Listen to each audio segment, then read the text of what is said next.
I had. She kept threatening me throughout the project, and I kept calling her bluff the whole time, right? And then she even one of the emails, she blamed us for everything and all that.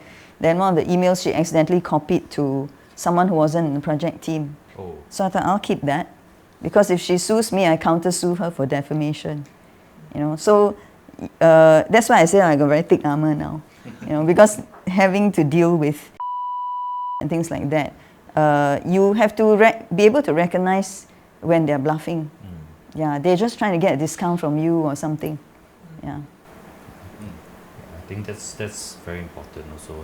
I've also experienced one where I was having a conversation with a client. They were not happy about something, and they were threatening. They say, you know what? I'll talk to my lawyer. I said, please go ahead. I know that what I've done is okay, and I'm more than happy to engage a third-party assessor to come in. And you know what? I'll pay for it first. But if it's proven that I'm not in the wrong, then you have to pay for the third-party assessor. If you're okay, we can go ahead with it. So on the spot, call his bluff. So he backed out. He said, okay, I'll go back and think about it. So I think it's important that we know what we're doing, our rights, and things like that, to be able to handle difficult situations. I mean, with that, I think the next question is how to protect ourselves from litigation risk. Number one is do your work properly, right? Don't take shortcuts. I think in the early 2000s, when people, at one stage, people were going off and getting MBAs, right? Even architects go and get MBA. Wow, then I want to grow my practice. Want to have contract staff, instead of doing the work yourself. You say outsource, that's the management. Then you just sit there and manage and make lots of money and outsource, right? To me, that's very, very risky practice. And plus, after some time, you forget how to do your work. Then you're in a very, very vulnerable situation. Because if your staff leave, then you're totally helpless, and then you don't know what they've done. And the track record that your company built up is not really yours. You actually don't know how to do those projects, So to me, it's a slippery slope.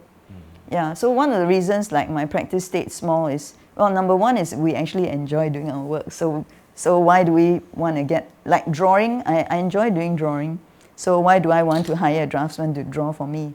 On the days when I want to concentrate on my drawing or modeling, I turn up the music and I'm having a good time and I'm drawing and I don't let anything disturb me. So I think enjoying your work, doing it yourself so that you build up your capability, that's the number one way to protect yourself from being sued. Then after that, if you happen to meet some who wants to sue you, at least you have the confidence that you did do your job properly, right? And you can defend yourself. I think for me, coming from other practices, right, the key thing to protect yourself is don't overpromise, right? I've been in situations where we've committed to timelines which we know are not feasible, committed to kind of saying, okay, I think this one we can try and get a waiver, stuff like that. And then when it eventually happens that we can't, that's when the client's very disappointed, right? And I think rightfully so, because they'll take the tack. Even if they know better, they'll say, you advise me, you're the architect, right? So I think you have to be very realistic, and to the point where you take the risk of saying, or them going somebody else because they don't want to go with you because you're being too kind of conservative even, right? But I think it's worth that rather than overcommitting, overstretching, and then realizing or hoping and praying that you get it and then you don't, right? Like TOP or anything like that. Yeah. So I think it's also very important to be professional. So basically, we earn our QP through series of studies, series of tests, and interviews. I don't think we should be so negligent that we promise the stars and the moon and the sun. So I always tell some friends who are doing it on their own, don't take up all those reckless jobs. Don't go into a business where you for sure know that it's non-compliant. Why for you want to risk your license doing it, right? So there's no point in telling just because the client is an important person, there's no point telling them that this will work, definitely will work. I will help you to get this and that, but in the end, you know, it's all against the law. Like Yeah. if he has a building that is not declared before, you know that it is an illegal structure. Then just tell them, look, you only have two ways. One, you demolish and rebuild. If not, don't find me. Don't take the job. By the way, in the SIA conditions of appointment, there is a clause that says that the client shall not give you instruction to do things that are non-compliant. So we actually put it there so that it becomes a breach of contract as well. Not only is it, against the law, but it means that the client is in breach of contract. So you can get yourself out of it. You can, I mean, if it's really bad, you can say you want to terminate your appointment because the client's breached the contract, right? So the Blue Book has got a lot of nuggets in there. Use it. We should have a session just on the nuggets. Yes. Yeah, actually, yeah. Yes. Yeah, I think that's very, very educational. I'm sure maybe some of the viewers may not even have realized that. There are a lot of nuggets in there. Yeah. I would like to hear more about that for sure. Yeah. I mean, for me personally, I guess, when I first start out my own practice, also learn the hard way, right? When the clients ask for this and that, I mean, apart from not touching on the illegal works, but I think on realistic timelines or design style or even elements that you think that it may not be achievable, but because you want to have a happy client, you try to overcommit and overpromise, but only to have a very unhappy client at the end. So after, once bitten, twice shy, now a clients come in, I will just tell them straight up, I will tell you now cannot, okay, but I will try because I would rather you be happy at the end, rather than you're happy now and you're sad upset with me at the end of the whole journey together. Give them all the bad news first. And actually now, like the first few meetings with clients, we always tell them the way we work is we give you all the bad news at the beginning, So and after that, everything else pales by comparison, right? Because you already gave them all the worst things that could happen, and then But I would say right now, I think authority submissions are really a minefield now because it's getting longer and longer and more complex. So right now, like if clients ask us when they can get TOP or when they can get whatever approvals, actually I don't even estimate anymore. I just tell them I don't know. I fully understand that point, especially for like more complex projects or larger projects. Even a house project, I mean, the amount of back and forth for just submitting a self-declaration, right? Photographs can go back and forth and say, take another photo of this, or that kind of thing. So, I fully agree. It's I think that's part of the educating of the client at the start. You can't tell them this process is not so guaranteed, and we have to kind of walk with you along the way, but we won't run away. So maybe some of you can share a bit of your experiences if you've worked on projects where there's a certain level of risk that you would have questioned yourself if you would have wanted to take such a job on or such a scenario on. The riskiest one is taking over from another architect. Right. Watch out. In fact, that was a situation where I took over from another architect.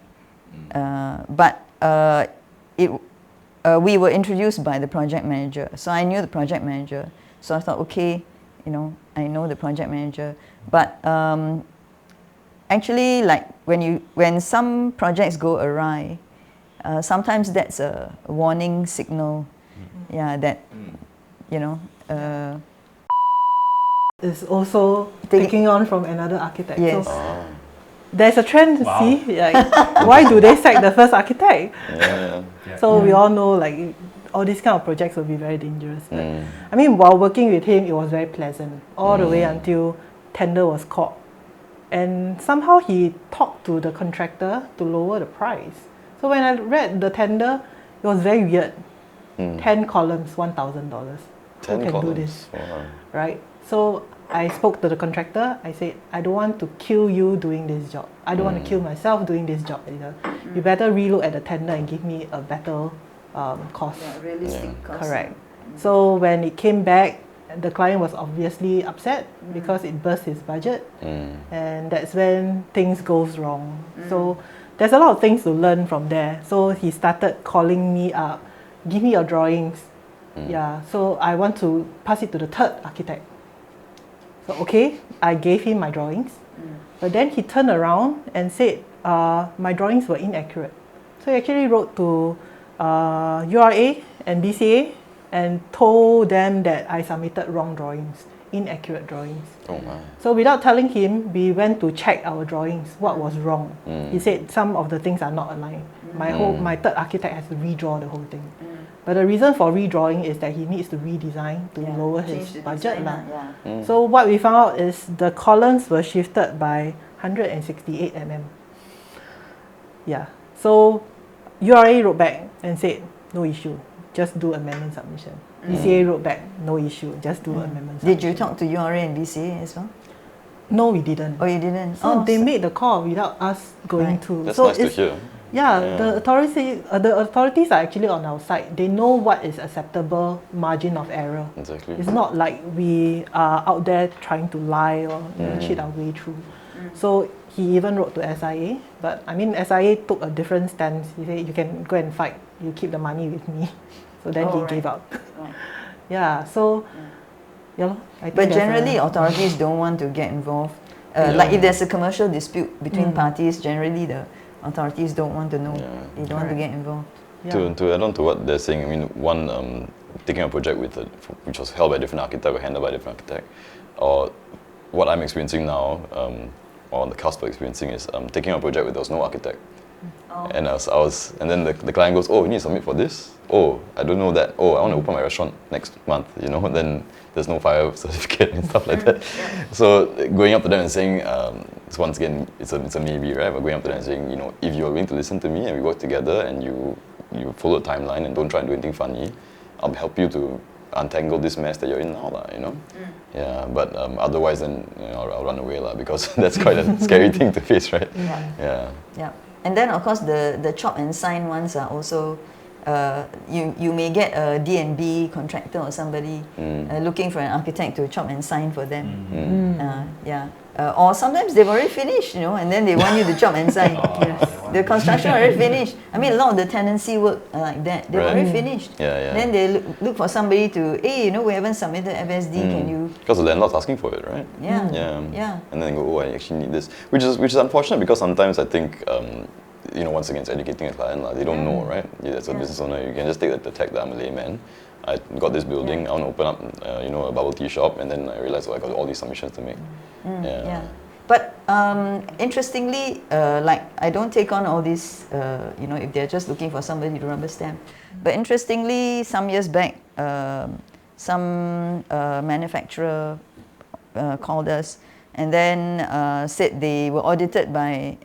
Or inspected by FSD, and there were some unauthorized mezzanines and stuff in their factory that they're looking for an architect to regularize. So I said, I'll come and have a look, but I may not necessarily be able to regularize it because if it's illegal and don't comply, you may have to actually take it down, right, and redo the whole thing. Then I didn't hear from them for a while. Then after that, I think a couple of months later, they confirmed our appointment. And then the facilities manager said, oh, actually our fee was the highest, but our fee agreement was the most detailed. So they could understand what we were going to do. And then the other quotes were lower, but they didn't give it to those architects because they wanted the building to be compliant. Nice, yeah. Actually, that's a great point because actually a lot of times they want to operate. They want to do things above board, right? No one wants to be sneaky and risk getting fined or put in jail. And also to have a hazardous building because if you're non-compliant to the fire code, that means if there's a fire, somebody can die.